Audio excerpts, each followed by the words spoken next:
Fazendo um café da manhã aí, né, Vlad? Cafézinho aqui.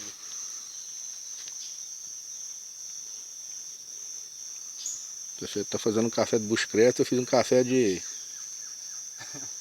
camping, trek. Trek. O pescador tá ali. Pegando café, né? É.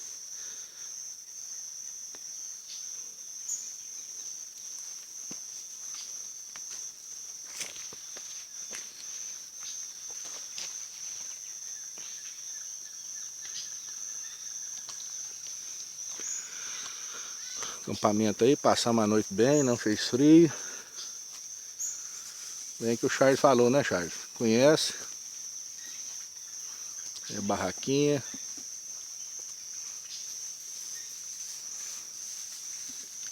Vou pegar um agora, acho que eu tô bem na ação aqui, ó.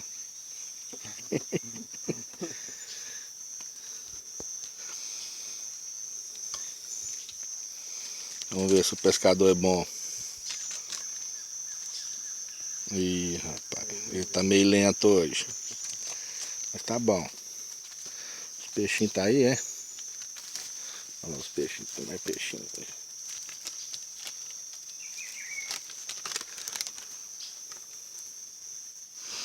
Tem uma batatinha assada ontem na fogueira. Batatinha assada na fogueira, fogueira de fio. É. Não pode nem falar com o que nós acendemos, né? Não pode não. Senão nós vamos ser suspensos. Só às vezes pode, né?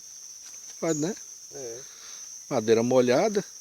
Colocamos isca com parafina, não deu certo.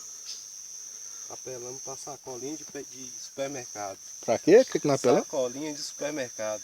Aí pegou com uma beleza. Nós passamos, foi até calor aqui. Aí.